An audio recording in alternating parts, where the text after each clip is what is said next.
Nuclear physics എന്ന് പറയുന്നത് it's A study of nucleus.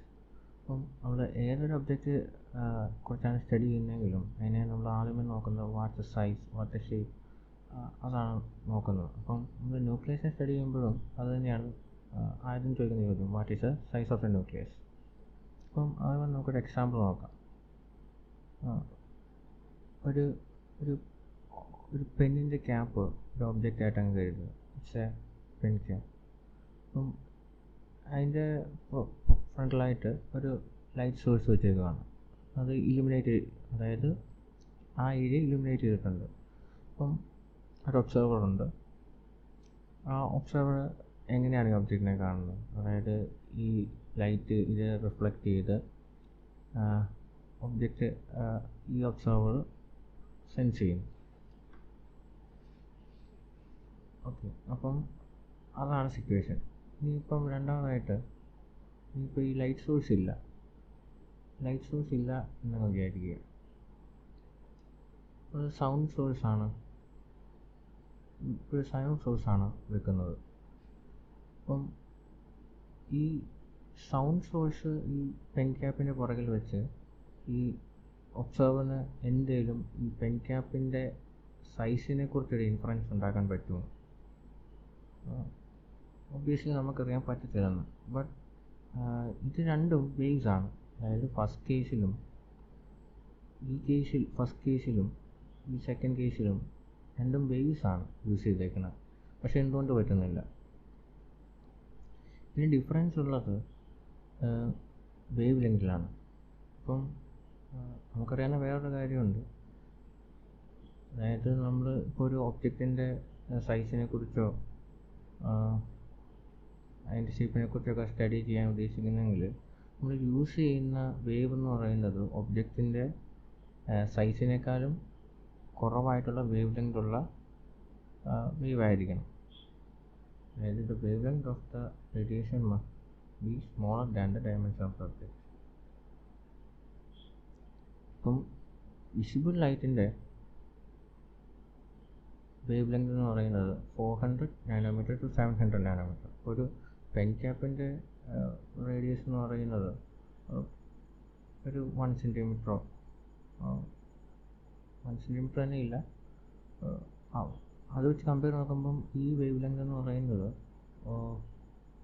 വളരെ കുറവാണ്.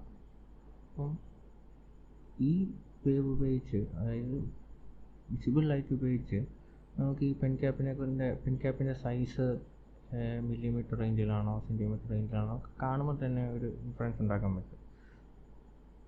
പിന്നെ സൗണ്ട് സോഴ്സിൻ്റെ കേസാണെങ്കിൽ നമുക്ക് ഓഡിബിൾ ആയിട്ടുള്ള സൗണ്ട് സോഴ്സ് എന്ന് പറയുന്നത് 20 Hz to 20 kHz ആണ്. പക്ഷേ അവിടുന്ന് നമുക്കൊരു ഒബ്ജക്റ്റിൻ്റെ സൈസിനെ കുറിച്ചൊരു ഇൻഫറൻസ് ഉണ്ടാക്കാൻ പറ്റുന്നില്ല. അപ്പം അതിൻ്റെ വേവ് ലെങ്ത് ഒന്ന് നമുക്ക് നോക്കാം. വേവ് ലെങ്ത് എന്ന് പറയുന്നത് ലാംഡ ഇസിക്കൽ ടു v/nu ആണല്ലോ. Lambda is equal to v/nu. അപ്പം v എന്ന് പറയുന്നത് velocity of sound in air, അത് 340 m/s ആണ്. തൽക്കാലത്തേക്ക് നമുക്ക് 1 kHz എന്ന് ഫ്രീക്വൻസി എടുക്കാം, ഒരു ഓഡിബിൾ സൗണ്ട് ഫ്രീക്വൻസി. അപ്പം ലാംഡ എന്ന് പറയുന്നത് v/nu. അപ്പം വെലോസിറ്റി എന്ന് പറയുന്നത് 340 m/s, ഫ്രീക്വൻസി 1 kHz. അപ്പോൾ ലാംഡ കിട്ടണമെങ്കിൽ 340 m/s ഡിവൈഡ് ബൈ 1 kHz. ഏകദേശം 34 സെൻറ്റിമീറ്റർ ആണ് അവിടെ വേവ് ലെങ്ത് കിട്ടുന്നത്. അപ്പം 34 സെൻറ്റിമീറ്റർ എന്ന് പറയുന്നത് it's greater than diameter of the object. അപ്പം അവിടെ നിന്ന് നമുക്കൊരു ഇൻഫറൻസ് ഉണ്ടാക്കാൻ പറ്റില്ല. അപ്പം ന്യൂക്ലിയസ് എന്ന് പറയുന്നത് എക്സ്പെക്റ്റ് ചെയ്തേക്കുന്നത് ഒരു 10⁻⁻14 to 10⁻⁻15 മീറ്ററാണ് അതിൻ്റെ ഒരു സൈസ് എസ്റ്റിമേറ്റ് ചെയ്തേക്കുന്നത്. അതായത് റൂദർഫോർഡിൻ്റെ സ്കാറ്ററിങ് എക്സ്പെരിമെൻറ്റ് ചെയ്യുന്നത് അത് എസ്റ്റിമേറ്റ് ആണ്.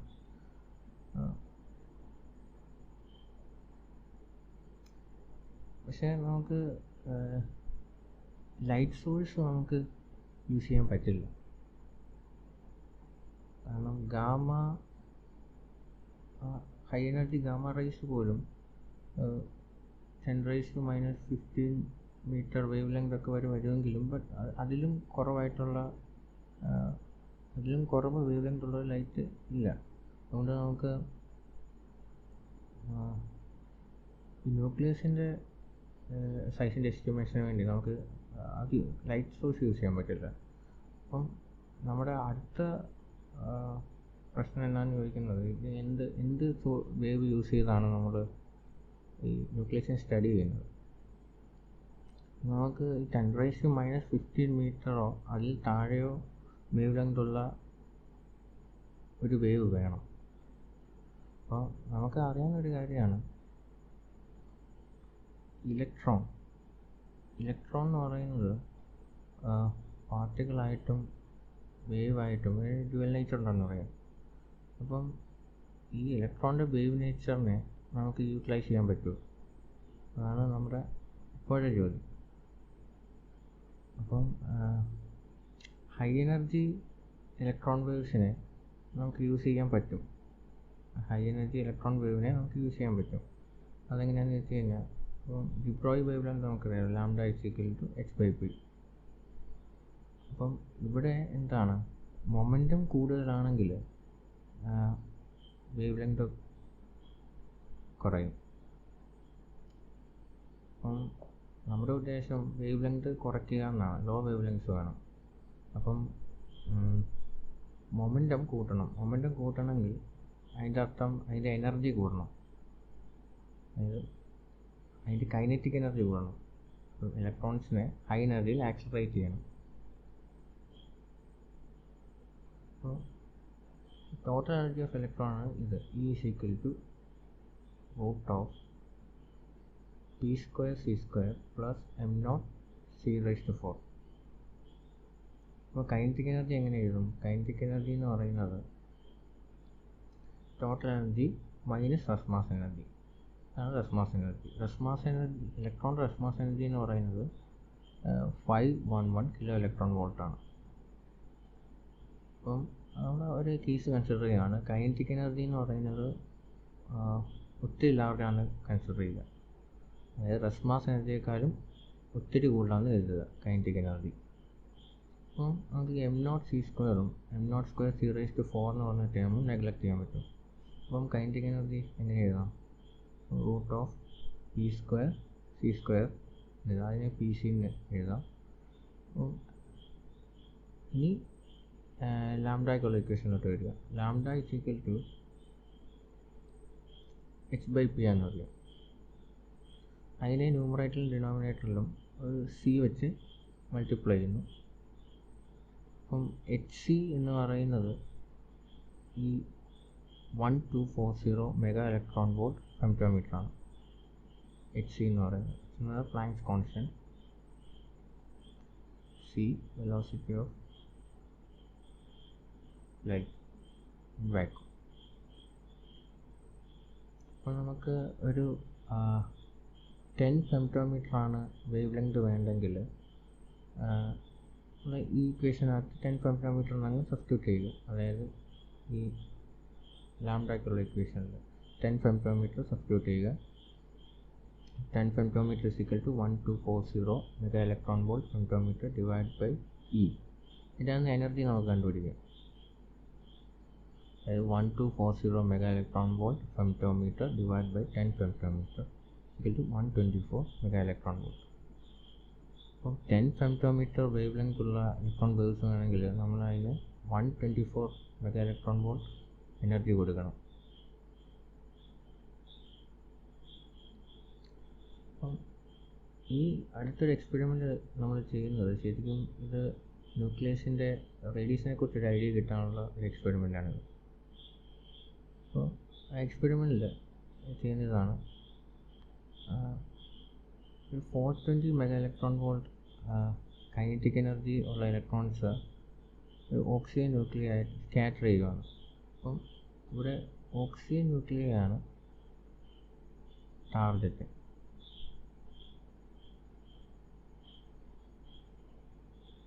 അപ്പോൾ ഇതിൻ്റെ എനർജി എന്ന് പറയുന്നത് 420 മെഗാ ഇലക്ട്രോൺ വോൾട്ട് ഇലക്ട്രോൺസിൻ്റെ. അപ്പം അത് ഈ ഓക്സിജനെ ഇൻസിഡൻറ്റ് ചെയ്ത് സ്കാറ്റർ ചെയ്യുകയാണ്. ആ സ്കാറ്റർ ചെയ്യുന്ന ആംഗിളാണ് തീറ്റ എന്ന് പറയുന്നത്. അതായത് അപ്പോൾ ഇവിടെ ഒരു ഡിറ്റക്ടർ ഉണ്ടെങ്കിൽ എത്ര നമ്പർ ഓഫ് ഇലക്ട്രോൺസ് സ്കാറ്റർ ചെയ്തു ഈ ആംഗിളിൽ, അതായത് ഈ തീറ്റ എന്ന് പറയുന്ന ആംഗിളിൽ എത്ര നമ്പർ ഓഫ് ഇലക്ട്രോൺ സ്കാറ്റർ ചെയ്തു നമുക്ക് കണ്ടുപിടിക്കാൻ പറ്റും. ആ ഗ്രാഫാണ് ഇവിടെ വരച്ചേക്കുന്നത്.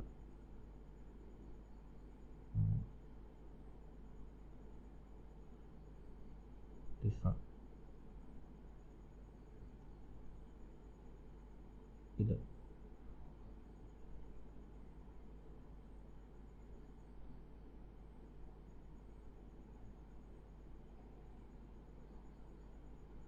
അപ്പം അതിൻ്റെ എക്സ് ആക്സിസിൽ തീറ്റയും വൈ ആക്സിസിൽ നമ്പർ ഓഫ് ഇലക്ട്രോൺസ് സ്കാറ്റർഡുമാണ്. അതായത് തീറ്റയ്ക്ക് അനുസരിച്ച് എത്ര നമ്പർ ഓഫ് ഇലക്ട്രോൺസ് സ്കാറ്റർ ചെയ്തിട്ടുള്ളത്. അപ്പം ഒരു 40 ഡിഗ്രിയിലാണെങ്കിൽ എത്ര ഇലക്ട്രോൺസ് സ്കാറ്റർ ചെയ്തിട്ടുണ്ട് അതാണ് നോക്കുന്നത്. അപ്പം റുദർഫോർഡ് സ്കാറ്ററിംഗ് എന്നുള്ളൊരു റിസൾട്ടാണ്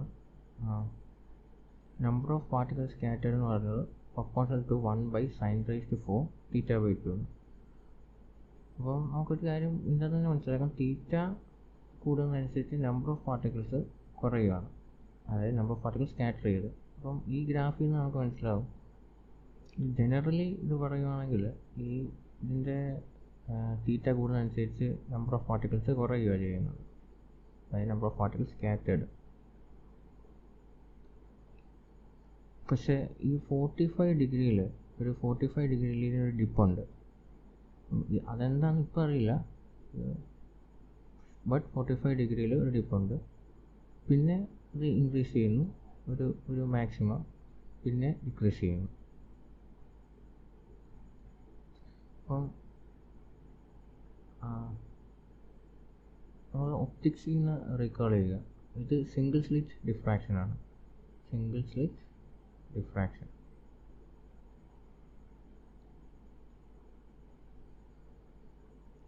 അപ്പം നമുക്ക് ഇവിടെ ഒരു സ്ക്രീനുണ്ട്.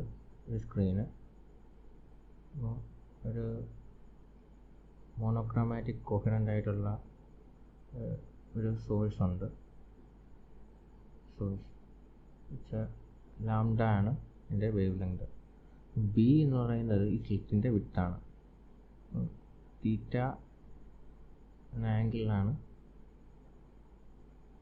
ഈ സ്കാറ്റർ ചെയ്യുന്നത്. അപ്പോൾ ഇത് നമുക്കറിയാവുന്ന കാര്യമാണ്, it's A single slit diffraction. അതിൻ്റെ ഇൻറ്റൻസിറ്റിയുടെ ഇക്വേഷനാണിത്. ഇൻറ്റൻസിറ്റി എന്ന് പറയുന്നത് I0 sin² β/β². ബീറ്റ എന്ന് പറയുന്നത് π/λ b sin θ. അപ്പോൾ I = 0 ആകുന്നത്, അതായത് ഡിസ്ട്രക്റ്റീവ് ഇൻ്റർഫിയറൻസ് ഉണ്ടാകുന്നത് b sin θ എന്ന് പറയുന്നത് ±λ ±2λ അവിടെയാണ്. അതായത് b sin θ എന്ന് പറയുന്നത് ലാംഡ എന്ന് വിചാരിക്കുക. അപ്പം ബീറ്റയെ നമുക്ക് ഇങ്ങനെ എഴുതാൻ പറ്റും, π/λ b sin θ ലാംഡ ആണല്ലോ. ലാംഡ ക്യാൻസൽ ചെയ്യും, ബീറ്റ എന്നുള്ളത് പൈന് കിട്ടും. അപ്പം I = I0 sin² β/β² ആണ്. അപ്പം I = I0 sin² π/π². സൈൻ π എന്ന് പറയുന്നത് 0 ആണ്, sin² π ഒബ്വിയസ്ലി 0 ആകും. അപ്പം sin nπ എന്ന് പറയുന്നത് 0 ആണ്. sin nπ 0 ആണ്. അപ്പോൾ അതിൻ്റെ ഇൻറ്റഗ്രൽ മൾട്ടിപ്പിൾ എല്ലാം 0 ആകും. അപ്പം നമുക്ക് സിംഗിൾ സ്ലിറ്റ് ഡിഫ്രാക്ഷൻ ചെയ്ത് കിട്ടുന്ന ഇൻറ്റൻസിറ്റി പാറ്റേൺ ആണിത്.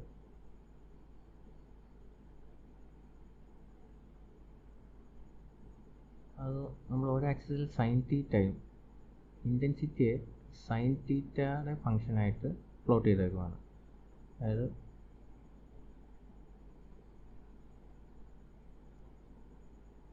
ലാംഡ ബൈ ബി എന്ന് പറയുന്ന പോയിന്റിൽ ഒരു മിനിമം, പിന്നെ 2 ലാംഡ ബൈ ബിയിൽ ഒരു മിനിമം. സൈൻ തീറ്റയുടെ ഫംഗ്ഷനായിട്ടാണ് പ്ലോട്ട് ചെയ്തേക്കുന്നത് ഇൻറ്റൻസിറ്റി. അതായത് സൈൻ തീറ്റ എന്ന് പറയുന്നത് ലാംഡ ബൈ ബി ആകുന്ന case, sine theta lambda by B ആണെങ്കിൽ ബീറ്റ എന്നുള്ളത് എന്താണ്, pi by lambda into B sine തീറ്റയാണ്. സൈൻ തീറ്റ എന്ന് പറഞ്ഞാൽ ലാംഡ ബൈ ബി ആണ്. അപ്പം ഈ ലാംഡ ബി ക്യാൻസൽ ആകും, ബീറ്റ പൈ എന്ന് വരും. I is equal to I0 sine square beta by beta square ആണ്. അങ്ങനെ I0 sine square pi by pi ആണ് ഈസ് ഈക്വൽ ടു 0 എന്ന് കിട്ടും. അപ്പം നമ്മൾ ഈ സ്ലിറ്റിന് മാറ്റം നമ്മൾ സർക്കുലർ അപ്പേർച്ചറാണ് കൺസിഡർ ചെയ്യുന്നത് വിചാരിക്കുക, സർക്കുലർ അപ്പേർച്ചർ. അപ്പം ഇതൊരു റിസൾട്ടാണ് ഒപ്റ്റിക്സിനുള്ള. അപ്പം സർക്കുലർ അപ്പേർച്ചറാണ് യൂസ് ചെയ്യുന്നതെങ്കിൽ അതിൻ്റെ ഫസ്റ്റ് മിനിമം എന്ന് പറയുന്നത് sine theta is equal to 1.22 lambda by ഡിയിലായിരിക്കും. അതായത് സർക്കുലർ അപ്പേർച്ചറാണ് യൂസ് ചെയ്യുന്നതെങ്കിൽ ഡി എന്ന് പറയുന്നത് ഡയമീറ്റർ ഓഫ് ദ സർക്കുലർ അപ്പേർച്ചറാണ്. അപ്പോൾ നമ്മൾ ന്യൂക്ലിയസിൻ്റെ കേസിലോട്ട് നോക്കുകയാണെങ്കിൽ ന്യൂക്ലിയസിൻ്റെ കേസിലോട്ടാണ് നോക്കുന്നത്. അപ്പം ന്യൂക്ലിയസിനെ ഒരു സർക്കുലർ അപ്പേർച്ചറായിട്ടാണ് കൺസിഡർ ചെയ്യുക. അപ്പം ഒരു പർട്ടിക്കുലർ തീറ്റയിൽ സൈൻ തീറ്റ എന്ന് പറയുന്നത് 1.22 ലാംഡ ബൈ ഡി ആകും. അപ്പോഴാണ് ഒരു ഡിഫ്രാക്ഷൻ മിനിമം ഉണ്ടാകുന്നത്. അതായത് I is equal to 0 diffraction minimum. അപ്പം ഇത് നമ്മൾ സർക്കുലർ അപ്പേർച്ചറിൻ്റെ കേസിലാണെങ്കിൽ സൈൻ തീറ്റയ്ക്കും ഐക്കും പ്ലോട്ട് ചെയ്യുകയാണെങ്കിൽ 1.22 ലാംഡ ബൈ ഡിയിലാണ് ഫസ്റ്റ് മിനിമം. ഇത് നമ്മൾ ഒപ്റ്റിക്സിൻ്റെ കേസിൽ പറഞ്ഞ കാര്യം. ബട്ട് ഇത് നമ്മൾ നേരത്തെ ആദ്യമേ പറഞ്ഞ റദർഫോർഡ് സ്കാറ്ററിംഗിൽ നിന്നുള്ള റിസൾട്ടാണ്. നമ്പർ ഓഫ് പാർട്ടിക്കിൾസ് റദർഫോർഡ് സ്കാറ്ററിംഗിൽ ഓക്സിജൻ ന്യൂക്ലിയയിൽ 420 മെഗാ ഇലക്ട്രോൺ വോൾട്ടുള്ള ഇലക്ട്രോൺസ് സ്കാറ്റർ ചെയ്ത് കിട്ടുന്ന റിസൾട്ടാണ്. അപ്പോൾ നമ്പർ ഓഫ് പാർട്ടിക്കിൾസ് സ്കാറ്റേർഡ് ഇവിടെ തീറ്റ. അപ്പം ഈ 45 ഡിഗ്രി ആംഗിൾ ഒരു ഡിപ്പ് ഉണ്ടെന്ന് പറഞ്ഞല്ലോ, ഇത് ശരിക്കും ഈ ഡിഫ്രാക്ഷൻ ഉണ്ടായി ഇലക്ട്രോൺ ബോക്സ് ഡിഫ്രാക്റ്റ് ചെയ്ത് ഉണ്ടാകുന്ന ഒരു മിനിമമാണ് ഈ ഡിപ്പ് എന്ന് പറയുന്നത്. നമുക്ക് ഇതിൻ്റെ അകത്തുനിന്ന് എന്തെങ്കിലും ന്യൂക്ലിയസിൻ്റെ ഡയമീറ്ററിനെ കുറിച്ച് എന്തെങ്കിലും പറയാൻ പറ്റുമോ? നമ്മൾ ന്യൂക്ലിയസിനെ സർക്കുലർ അപ്പേർച്ചറായിട്ട് കൺസിഡർ ചെയ്തു, അപ്പോൾ എന്തെങ്കിലും പറയാൻ പറ്റുമോ? അതാണ് അടുത്ത ചോദ്യം. നമുക്കറിയാം ലാംഡ എന്ന് പറയുന്നത് HC ബൈ ഇ എന്നറിയാം. ലാംഡ HC ബൈ HC എന്ന് പറയുന്നത് 1240 mega electron volt per metre ആണെന്നറിയാം. ഡിവൈഡ് ബൈ എനർജി എന്ന് പറയുന്നത് 420 മെഗാ ഇലക്ട്രോൺ വോൾട്ടാണ്. അതായത് നമ്മൾ യൂസ് ചെയ്തേക്കുന്ന ഇലക്ട്രോൺസിൻ്റെ എനർജി എന്ന് പറയുന്നത് 420 മെഗാ ഇലക്ട്രോൺ വോൾട്ടാണ്. അപ്പം ഇവിടെ ലാംഡ നമുക്ക് അങ്ങനെ കണ്ടുപിടിക്കാം. ലാംഡ എന്ന് പറയുന്നത് 3 ഫെംറ്റോമീറ്റർ നമുക്ക് കിട്ടും. നമുക്കറിയാം sine theta is equal to 1.22 lambda by D എന്ന് അറിയാം. അപ്പം ഇവിടെ already D is equal to 1.22 lambda by sine theta എന്ന് എഴുതി. അപ്പം ലാംഡ എന്നുള്ളത് 3 ഫെംറ്റോമീറ്റർ എന്നുണ്ട്. സൈൻ 45 ഡിഗ്രി എന്ന് പറയുന്നത് 1/√2 ആണ്. അപ്പം ഇത് ചെയ്യുമ്പോൾ നമുക്ക് കിട്ടുന്നത് 5.2 ഫെംറ്റോമീറ്റർ ആണ് ഡയമീറ്റർ. അപ്പം റേഡിയസ് എന്ത് പറയാം? Radius is 2.6 femtometre. ഓക്സിജൻ്റെ റേഡിയസ് എന്ന് പറയുന്നത് ഓക്സിജൻ ന്യൂക്ലിയർ റേഡിയസ് എന്ന് പറയുന്നത് 2.6 ഫെംറ്റോമീറ്റർ ആണ്. അപ്പം ഇതൊക്കെ ഒരു റഫ് എസ്റ്റിമേറ്റ് ആണ്. റഫ് എസ്റ്റിമേറ്റ് അതായത് പൊട്ടൻഷ്യൽ സ്കാറ്ററിംഗ് എന്ന് പറയുന്ന ഒരു 3D പ്രോബ്ലമാണ്. നമ്മൾ കൺസിഡർ ചെയ്തത് ഒരു 2 ഡയമെൻഷണൽ ഡിസ്കിൽ എങ്ങനെയാണ് ഈ ഇലക്ട്രോൺ സ്കാറ്റർ ചെയ്യുന്നു. അത് വെച്ചൊരു അനലോജി വെച്ചാണ് നമ്മൾ ഈ റേഡിയസ് കണ്ടുപിടിച്ചത്. അതായത് ഒപ്റ്റിക്സിൽ നിന്നുള്ളൊരു അനലോജി എടുത്താണ് ഈ റേഡിയസ് കണ്ടുപിടിച്ചത്. It's A rough estimate.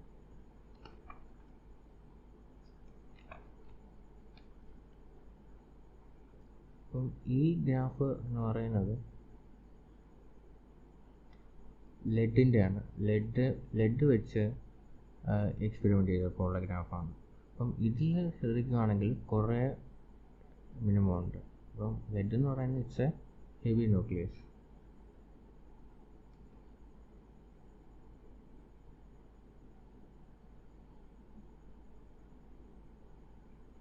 അപ്പം വേറൊരു കാര്യം കൂടെ മനസ്സിലാക്കണം.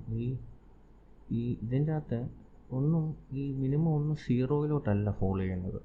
അതായത് ഇൻറ്റൻസിറ്റി സീറോ ആകുന്നില്ല, അതായത് മിനിമം. അപ്പം അതിൻ്റെ തന്നെ ഒരു കാര്യം നമുക്ക് മനസ്സിലാക്കാം. ന്യൂക്ലിയസിനൊരു ഷാർപ്പ് ബൗണ്ടറി ഇല്ല. Nucleus does not have a sharp boundary. നമ്മൾ കരുതുന്ന പോലെ ഒരു സർക്കുലർ രീതിയിലൊന്നും അല്ല. ന്യൂക്ലിയറിൻ്റെ ബൗണ്ടറി എന്ന് പറഞ്ഞാൽ ഡിഫ്യൂസ്ഡ് റീജിയനാണ്.